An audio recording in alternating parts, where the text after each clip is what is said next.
One, two, three, four. Allez, salut à tous et bienvenue sur InfoCatch. Allez, on est parti donc pour mes moments à retenir lors de cet épisode donc de SmackDown, donc du 27 février 2026. Je rappelle que c'était le dernier épisode de SmackDown avant Elimination Chamber et on a bien senti cette nuit qu'on était vraiment avant Elimination Chamber. Il y a pas mal de choses où on va parler. Déjà, il faut savoir qu'on va ouvrir cet épisode de SmackDown avec un chaos total parce qu'on voit Jey Uso se faire évacuer par l'ambulance et donc il y a un petit mouvement de foule. On sait pas trop ce qui s'est passé, donc ça va être un petit peu l'enquête de la soirée. Spoiler alert, on ne saura pas qui est-ce qui l'a attaqué. Voilà, comme ça au moins c'est très clair. Bon, ce qui se passe, c'est que ensuite après on arrive donc dans le ring avec Drew McIntyre qui va prendre la parole et qui va dire allez, encore une fois on va m'accuser parce que je suis le champion. Puis Nick Aldis va arriver, il va dire c'est pas le moment, j'ai autre chose à faire, vas-y dégage de l'arène. Et on a Cody Rhodes qui va arriver et pour Cody Rhodes il y a aucun doute, c'est Drew McIntyre, donc il va vouloir affronter Drew McIntyre, sauf que Drew McIntyre lui il va se barrer dans le public parce qu'il a pas que ça à faire de s'occuper donc de Cody Rhodes. Ils vont s'envoyer tous les deux des pics jusqu'à ce que ça y est, on nous envoie donc les autres membres donc du Elimination Chamber match. On va nous envoyer dans un premier temps Randy Orton, puis ensuite Trick Williams, enfin bref, ça va défiler jusqu'à ce qu'il restera donc LA Knight et Trick Williams qui seront donc les deux derniers à rentrer. Bon, chacun va argumenter du pourquoi, du comment il gagnera le Elimination Chamber. Ensuite, ça va partir en couille entre Trick Williams et LA Knight. Et puis comme les deux sont partis et qu'il reste plus que Javon Evans sur le ring, Randy Orton et Cody Rhodes, le public chante RKO, RKO. Randy Orton claque son RKO à Javon Evans et puis on a des petits face à face entre Randy Orton et Cody Rhodes, mais rien de bien extraordinaire. Il y a aucune tentative de tabassage entre les deux. De toute manière, ils se foutront déjà sur la gueule cette nuit du côté donc du Elimination Chamber. Et on devait normalement avoir un match tous ensemble, mais le fait que Jey Uso s'est fait attaquer, les plans ont changé. Donc du coup, qui est-ce qui va remplacer Jey Uso? Ça va être un petit peu la question de la soirée où là, donc on a Nick Aldis qui évacue encore une fois donc Drew McIntyre, où il lui dit c'est bon, vas-y, rentre chez toi, je te donne une nouvelle fois ta soirée, viens pas me gâcher mon show. Et donc là on a les membres donc de The Vision qui débarquent et là on se dit merde, qu'est-ce qu'ils viennent foutre là, eux qui sont du côté de Raw, qu'est-ce qu'ils viennent foutre à SmackDown? Et donc du coup on a Nick Aldis qui fait wow, et Paul Heyman il fait c'est comme ça que tu accueilles The Vision, en faisant des wow, bonjour d'abord, non? C'est un peu normal, la politesse avant tout, ce qui est complètement logique. Et donc Nick Aldis qui pose la question de tout le monde se pose, qu'est-ce que vous venez faire là? Et donc là, c'est très simple, Jey Uso s'est fait attaquer, il n'est pas là, donc du coup il reste une place et nous on voudrait mettre Logan Paul justement donc dans le Elimination Chamber. Et Nick Aldis n'est pas si con que ça, il va dire tiens, c'est quand même incroyable parce que Jey Uso se fait attaquer et là comme de par hasard, tout de suite, qui est-ce qui veut intégrer le Elimination Chamber? C'est les membres de The Vision. Oula, mais dis donc, qu'est-ce que c'est bizarre. Et donc, du coup, ça va énerver les membres de The Vision, plus particulièrement. C'est une théorie qui va lui dire pourquoi, qu'est-ce que ça veut dire? T'es en train de nous accuser que c'est nous qui l'avons attaqué? Je sais pas, mais en tout cas, c'est très bizarre. Donc, du coup, il faut savoir que on a Nick Aldis qui va passer quelques coups de fil pour savoir comment ça arrange pour le membre du Elimination Chamber qui remplacera Jey Uso. Ensuite, on est parti avec le premier match de la soirée qui a été un match 1 contre 1 comme Oncle Uji l'avait demandé à Solo Sikoa. Donc le match en lui-même a été très bon. Victoire donc de Oncle Uji. Donc Oncle Uji avait raison. Ça veut dire que on a Solo Sikoa qui ne sait pas se défendre tout seul, donc sans sa Wyatt Six. Donc victoire donc de Oncle Uji qui récupère sa lanterne. Pas pour très longtemps parce que là, il va se prendre un coup de pied en pleine gueule de la part, je crois que c'est de Tongalo, enfin bref, le plus grand du côté donc de la MFT. Il récupère une nouvelle fois donc cette lanterne du côté donc des membres donc de la MFT et beaucoup plus tard, donc dans la soirée, on retrouvera les membres donc de la MFT avec Nick Aldis où on apprendra que on aura la semaine prochaine des matchs de qualification pour savoir qui seront les prochains challengers au titre tag team donc des MFT. Donc du coup, vous vous doutez bien que ça n'a pas trop plu au début à Solo Sikoa, mais finalement il a dit vas-y ramène qui tu veux, on va leur péter la gueule. Donc on verra bien en tout cas quelle sera la suite pour les membres donc de la MFT. Est-ce qu'on va encore une nouvelle fois partir avec la Wyatt Six ou enfin on va enlever un petit peu cette rivalité avec la Wyatt Six? Bref, c'est vrai que la division tag team c'est plus tout ça, donc on verra bien en tout cas ce qu'il se passera et j'ai très peur en tout cas de ce qu'il peut y avoir prochainement ou pourquoi pas même du côté donc de WrestleMania 42 qui sera le prochain pay-per-view. Et donc là du coup on revient donc dans le bureau de Nick Aldis. D'ailleurs ils vont lui complimenter sur son bureau, très jolie décoration. Et donc quelle est la suite maintenant? Ça y est, on le sait, on a Logan Paul qui fera face à Jacob Fatu. Donc du coup Paul Heyman qui ne voulait absolument pas du tout cela, il ne voulait pas du tout un match pour son poulain Logan Paul. Lui il voulait directement que Logan Paul intègre automatiquement le Elimination Chamber, sauf que finalement Logan Paul il va dire ok, il n'y a pas de souci, tu veux que j'ai un match contre Jacob Fatu, je vais avoir un match contre Jacob Fatu. Donc du coup dans le main event de la soirée, on aura ce match donc de qualification pour savoir donc qui est-ce qui remplacera Jey Uso entre Jacob Fatu et Logan Paul. Bon, avec le titre et la miniature de la vidéo, vous savez qui est-ce qui va gagner, mais on continue encore une fois, bien entendu, donc dans les moments qui ont été le plus importants selon moi. Ensuite, on va avoir un deuxième match opposant The Miz face à Obafemi, où juste avant que ce match ne commence, on a The Miz qui va prendre le micro et qui va tout faire donc pour recruter Obafemi à ses côtés. Ouais, je peux être ton leader.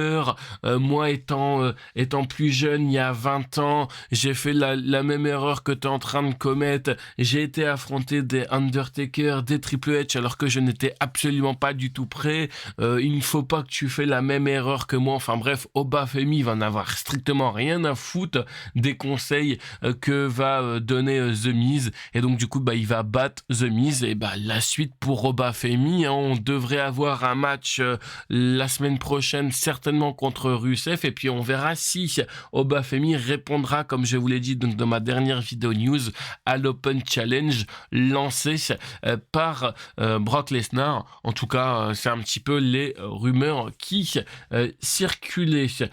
Sinon, pour le troisième match de la soirée, on a eu ce match pour les titres tag team, parce que oui, on est déjà parti avec les titres tag team. Faut savoir que, comme je vous l'ai dit, moment les plus importants de la soirée. Alors tout le reste était plus ou moins bien, mais ça ne mérite pas d'avoir énormément plus d'attention que ça.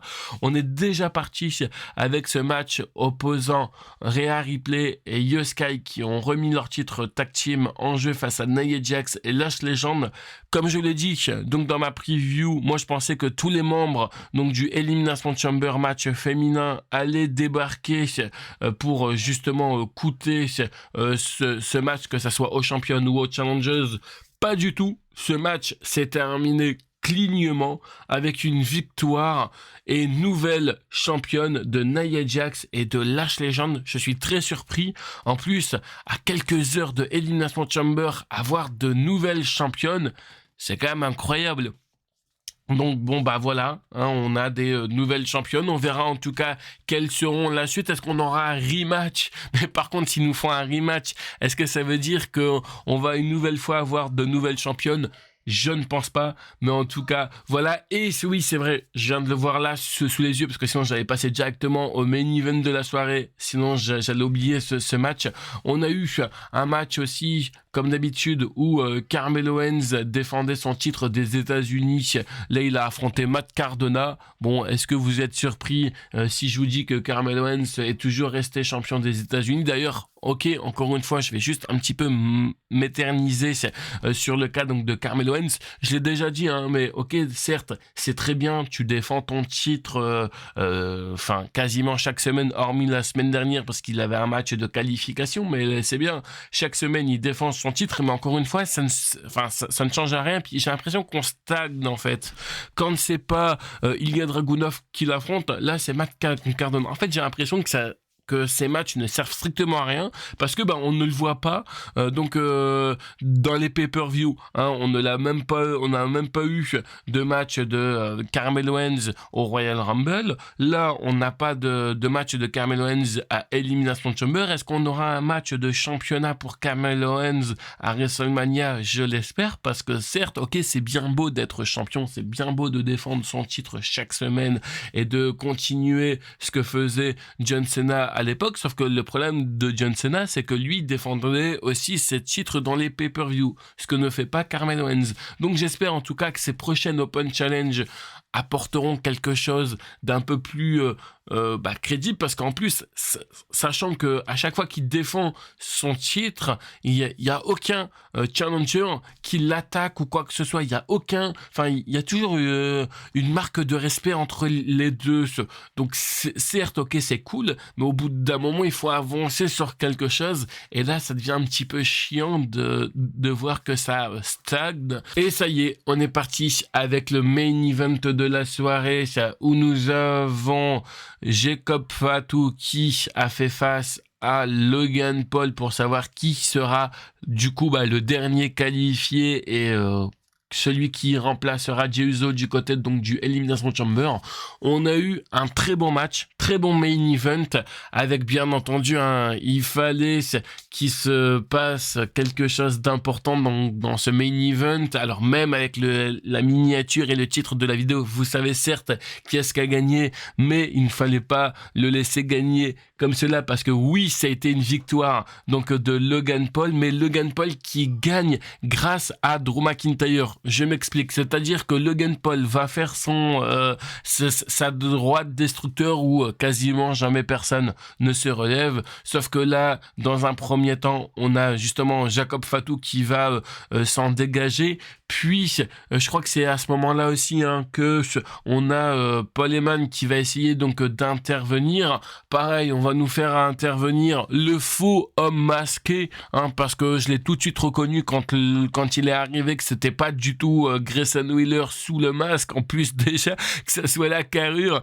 et je crois qu'il avait les manches un peu trop courts, donc du coup on a très bien vu que c'était pas du tout le véritable homme masqué de base. Et en plus quand Logan Paul il va lui foutre une droite et qu'ils vont démasquer cet homme masqué, et c'était un mec random dont on ne connaissait pas. Et encore une fois, c'est pour nous teaser un petit peu certainement le retour donc de Seth Rollins ou un autre catcheur. On verra bien en tout cas qui ça sera. Ensuite, c'est à ce moment-là où Logan Paul retourne sur le ring. On a Jacob Fatu qui s'apprête justement à terminer ce match sur Logan Paul. Et en fait, au moment où il s'apprête à faire sa prise donc de finition, Jacob Fatu, où il va aller sur la 3e corde, c'est là où on a justement Drew McIntyre qui va arriver alors qu'il était normalement censé être rentré chez lui. Il va prendre sa ceinture, il va l'éclater en pleine gueule donc de Jacob Fatu.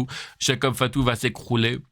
On a Logan Paul qui justement va tenter de tomber. 1, 2, 3, victoire. Et le dernier membre à être qualifié, celui qui remplace Jey Uso du côté donc du Elimination Chamber cette nuit, Logan Paul. Voilà un petit peu donc de tout ce qui s'est passé du côté de SmackDown. On a eu un SmackDown très mouvementé comme vous l'avez pu le remarquer. Oui, pareil, je n'en ai pas parlé, c'est vrai que j'en ai parlé dans ma preview, donc il faut que je vous en parle là, mais comme ça n'a pas été très intéressant, que ça n'a abouti à rien, je vais quand même vous en parler. Est-ce que vous êtes surpris si je vous dis que Candice LeRae a perdu contre Jordynne Grace, donc Jordynne Grace qui gagne et qui, la suite, on ne sait pas, hein. Je suis un petit peu dégoûté parce que c'était un petit peu ma favorite du Royal Rumble. Voilà, comme je vous l'ai dit, hein, un petit peu dans les grandes lignes, tout ce qui s'est passé du côté de SmackDown. Je vous rappelle que pour suivre l'intégralité de cet épisode de SmackDown ainsi... Et j'insiste bien sur le mot ainsi que Elimination Chamber quand nous aurons cette nuit à partir donc de 1h du matin. D'ailleurs, je voulais remercier le Chinois, Lionel, on avait aussi Mister Review, enfin l'équipe habituelle, les nouveaux qui sont venus pour regarder avec moi SmackDown.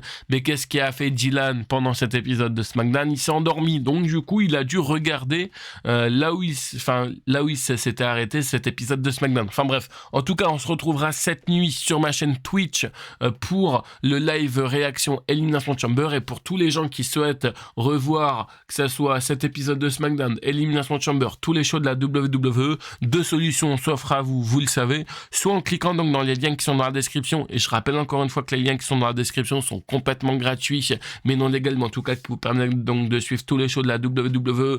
Et d'ailleurs, si vous utilisez ces liens, je rappelle que c'est en anglais, que c'est en version VO, et qu'il faut utiliser un ordinateur et un bloc pub. Et pour les gens qui ne souhaitent pas passer par ces liens, ce que je peux tout à fait comprendre dans ce cas-là, vous le savez, hein, il faut passer via Netflix avec une souscription à Netflix. Quant à moi, je vous retrouve dès cette nuit à partir de 1h du matin sur ma chaîne Twitch. Allez, bye tout le monde.